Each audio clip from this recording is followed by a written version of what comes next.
Ya, selamat siang pemirsa. Anda menyaksikan newsroom terkini mengenang Presiden ketiga Republik Indonesia B.J. Habibie yang meninggal dunia pada usia 83 tahun di Rumah Sakit Pusat Angkatan Darat Jakarta Pusat pada Rabu petang. Sejak berita meninggal Presiden ketiga Republik Indonesia, pejabat dan masyarakat mendatangi rumah duka di Patra Kuningan, Jakarta Selatan. Bangsa Indonesia kehilangan salah satu putra terbaik bangsa, dan untuk mengenangnya bersama ini kami sudah hadir di studio. Ada Bapak Profesor Dr. Didin Damanhuri, ini selaku ekonom dan juga Dewan Pakar ICMI. Selamat siang, selamat datang di CHEK TV, Pak. Selamat siang, Assalamualaikum. Waalaikumsalam. Dan juga ada Bapak Irfan Junaidi, ini selaku Pemret Republika. Selamat siang, Pak. Selamat datang di CHEK TV. Waalaikumsalam. Saya ke Prof. Didin dulu. Prof. Didin melihat bahwa Habibie ini kan tokoh inspirasi bangsa. Apakah inspirasi yang kemudian menjadi terbesar di bangsa ini, Pak? Saya kira ada tiga yang sangat menonjol menurut saya. Pertama, beliau adalah negarawan besar ya buat bangsa ini. Karena negarawan ini kita kan sekarang menjadi langka. Baik. Jadi sebagai negarawan besar itu patut dicontoh. Yang kedua adalah teknolog tingkat dunia yang berasal dari bangsa ini dan segala prestasinya. Yang ketiga, menurut saya beliau adalah cendekiawan Islam. Baik. Yang eksemplar, yang teladan, yang prominent. Karena cendekiawan Islam ini harus bisa juga merepresentasikan bukan hanya katakanlah penguasaan teks keagamaan, tapi juga bagaimana deliver menjadi karya-karya. Nah, beliau itu di situ. Beliau seorang tokoh cendekiawan yang punya karya-karya yang direfleksikan dari keislamannya gitu.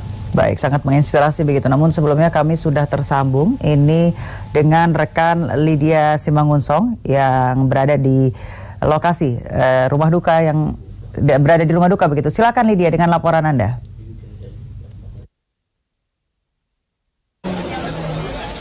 Ya, baik Tiara dan pemirsa, masih dari rumah duka di Jalan Patra Kuningan, Jakarta Selatan, tempat di mana kabar duka datang dari mantan Presiden RI ketiga B.J. Habibie yang pada Rabu sore kemarin meninggal dunia di Rumah Sakit RSPAD Jakarta Pusat.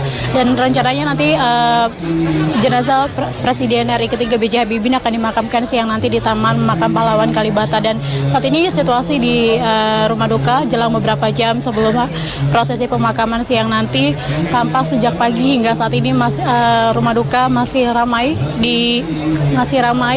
dipadati oleh ratusan pelayat yang datang untuk melayat.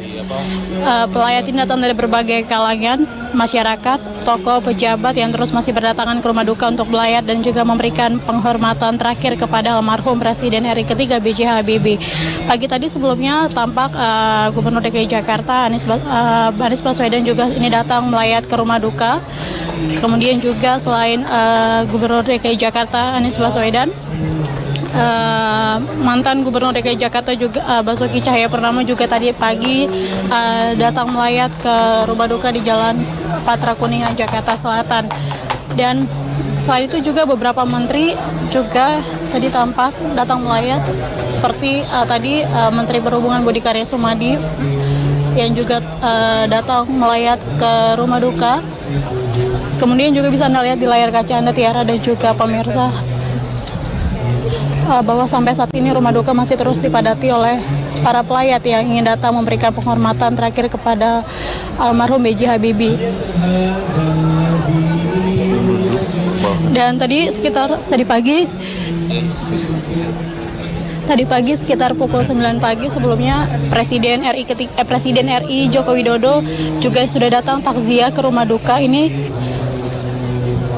Presiden dalam pagi tadi Presiden juga mengajak kepada masyarakat untuk ikut mendoakan almarhum B.J. Habibie, dan juga pemerintah ini kemudian menetapkan Hari Berkabung Nasional hingga 14 September 2019. Dan nanti prosesi pemakaman sendiri akan mulai dilakukan. Sebelumnya akan ada prosesi penyerahan jenazah dari keluarga kepada pemerintah sekitar pukul 12.30 siang nanti, sebelum akhirnya nanti jenazah akan dibawa ke Taman Makam Pahlawan Kalibata, Jakarta Selatan. Demikian sementara Tiara, informasi sementara sementara yang dapat kami sampaikan dari rumah duka di Jalan Patra Kuningan, Jakarta Selatan. Kita kembali ke Anda di studio, Tiara. Ya, terima kasih rekan Lydia Simangunsong yang melaporkan langsung dari rumah duka Patra Kuningan. Selamat bertugas kembali. Kalau tadi kita sudah sedikit bertanya kepada Prof terkait tentang inspirasi Pak Habibie menjadi inspirasi banyak orang tentunya di Indonesia. Kalau dari kacamata Pak Irfan sendiri ini selaku Pemret, apa yang menjadi inspirasi terbesar Pak Habibie begitu? Ya, jadi begini Mbak Tiara, sebagai orang media saya mencatat tentu yang terkait dengan kehidupan sehari-hari saya. Pak Habibie ini punya legacy yang sangat kuat di dunia pers karena pada era beliaulah setelah reformasi 98 Pak Habibie membuka keran kebebasan pers. Baik. Jadi sebelumnya pers terbit itu harus menggunakan surat izin terbit SIUP namanya. Tapi kemudian sama Pak Habibie itu dihapus sehingga siapapun boleh menerbitkan media, tentu dengan menaati undang-undang dan kode etik. Sehingga kami mencatat sangat kuat bahwa Pak Habibie ini punya peran yang besar sekali bagi kehidupan kebebasan pers di tanah air.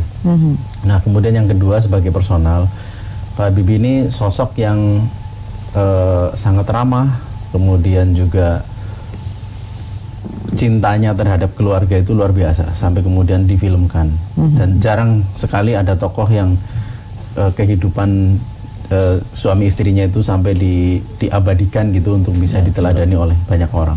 Nah, tentu ini buat Republika menjadi kebanggaan terus terang selain buat bangsa Indonesia ini, karena beliau punya kedekatan yang luar biasa, beliau punya sejarah yang sangat besar bagi terbitnya Republika. Baik. Jadi dua hal itu yang kami catat sebagai inspirasi yang sangat kuat, selain yang tadi Prof Didin sudah panjang lebar sampaikan. Baik, saya ke Prof Didin lagi. Prof, ini bahwa kiprah Pak Habibie sendiri sempat disebutkan menginisiasi kehadiran ICMI juga, dan ini yang tentunya nantinya melahirkan Republika. Kalau menurut Pak Prof Didin sendiri seperti apa? Iya, saya masih ingat waktu itu kan saya ikut-ikutan lah waktu mengawali ICMI begitu, dan dalam 2 kepengurusan saya pernah jadi ketua departemen IPTEK, lalu ketua departemen ekonomi dan kewirausahaan. Jadi memang beliau ini adalah selalu menjadi penerobos, bukan hanya soal teknologi ya, tapi misalnya peranan umat Islam waktu itu sebelum tahun 90. Baik. Itu kan dikenal sedikit agak terpinggirkan lah posisi umat Islam di dalam konteks kehidupan berbangsa bernegara. Tapi dengan Pak Habibie bersedia menjadi ketua umum ICMI, dari 50 lebih tokoh gitu yang endorse, beliau lah yang bersedia, dan kemudian kesediaan itu ditunjukkan secara konsisten. Beliau 2 periode menjadi ketua umum dan kemudian menjadi ketua Dewan Penasihat sampai meninggal sekarang. Jadi beliau ini memang melahirkan dan sekaligus juga membina lalu mengembangkan. Dan positioning cendekiawan Islam yang yang Pak Habibie perankan gitu di kancah bangsa ini menjadi sebuah teladan bagi semua pihak, bahwa di satu sisi memang ini mayoritas secara demografis, tapi juga harus diwujudkan di dalam peran-peran yang konkret ya. Sebutlah tadi teknologi tadi, kemudian ada pemberdayaan ekonomi.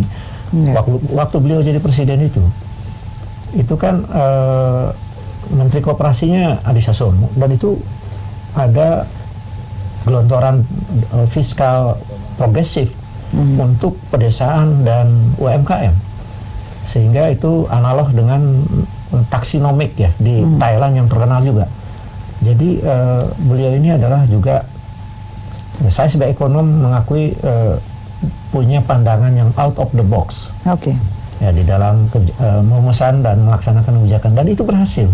Buktinya kurs yang menyentuh 18.000 dalam waktu kurang dari sekitar 1 tahun bisa menjadi 6.300. Jadi Dr. Syahrir waktu itu yang sangat kritis pada Pak Habibie, akhirnya dia menulis dan memberikan testimoni. Memang luar biasa kebijakan beliau ini di dalam kebijakan ekonomi itu sendiri, padahal beliau bukan ekonom gitu kan. Yang waktu zaman Pak Harto memang beliau mewakili apa yang disebut dengan Habibienomics gitu kan. pemikiran Habibie tentang ekonomi.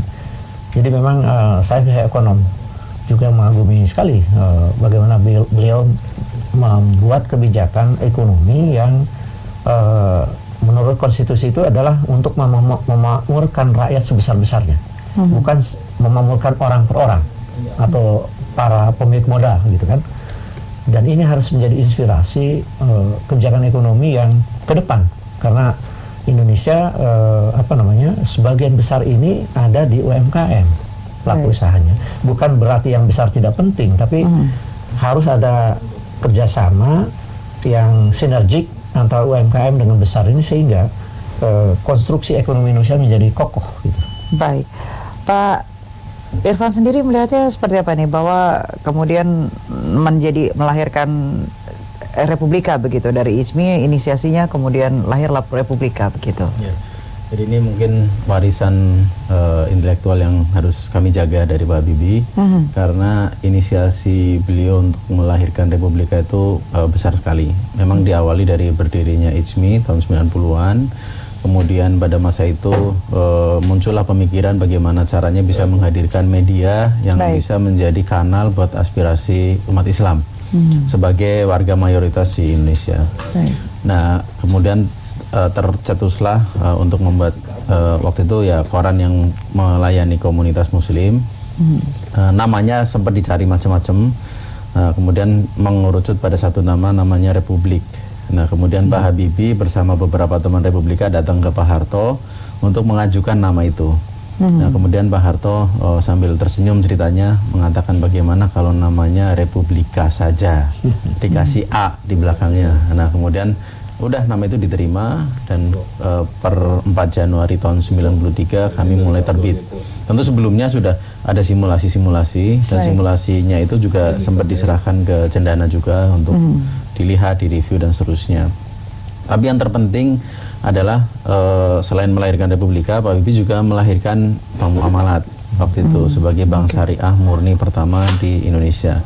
Dan inilah menjadi legacy, menjadi tanda hadirnya komunitas Muslim modern, terutama di middle class, untuk bisa kemudian memutar yang sampai sekarang ada tradisi hijab, ada middle class Muslim market dan seterusnya. Itu kira-kira kalau boleh saya klaim itu inisiasinya awalnya dari tahun 90-an ketika berdiri IJMI, Republika dan Bank Muamalat.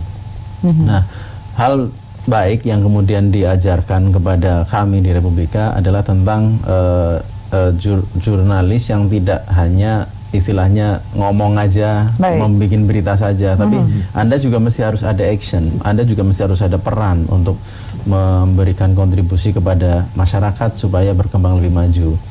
Maka kemudian tercetuslah lembaga amal waktu itu, ketika pemimpin redaksinya masih Pak Parni Hadi, yang namanya Dompet Duafa. Nah, itu muncul dari kegelisahan, munculnya karena banyaknya masyarakat yang kurang mampu yang perlu disantuni, sementara masuk kita hanya memberitakan saja sih, nggak bisa berbuat sesuatu pun gitu untuk membantu mereka. Maka kemudian muncullah inisiasi untuk membentuk lembaga amal namanya Dompet Duafa, dengan kita kalau sekarang ya crowdfunding lah namanya itu, mengumpulkan dana-dana dari masyarakat, kemudian pemanfaatannya kita laporkan secara transparan. Tiap hari waktu itu muncul di Republika, dana terkumpul sekian digunakan untuk beasiswa, digunakan untuk membantu rumahnya si A yang mau ambruk dan seterusnya. Dan lahirnya Dompet Duafa ini menjadi tonggak tradisi baru pelaksanaan zakat, wakaf dan sedekah di tanah air. Karena dari Dompet Duafa inilah kemudian muncul lembaga-lembaga amal sejenis, sampai akhirnya pemerintah membentuk Badan Amil Zakat Nasional. Sebelumnya belum ada, Mbak. Dan jadi memang dari situ awalnya. Iya, kemudian dilengkapi juga dengan undang-undang zakat. Nah, kira-kira ide awalnya lahirnya Dompet Duafa ini menjadi inspirasi untuk kemudian memunculkan tradisi pengelolaan zakat, wakaf dan sedekah dengan cara yang lebih modern dan lebih baru. Dan itu warisan atau legasi dari Pak Habibie yang ditinggalkan, yang sampai sekarang memberikan manfaat yang begitu luas. Baik, Pak Irfan dan juga Prof, kami harus jeda sejenak. Pemirsa, jangan kemana-mana, tetap bersama kami di Newsroom.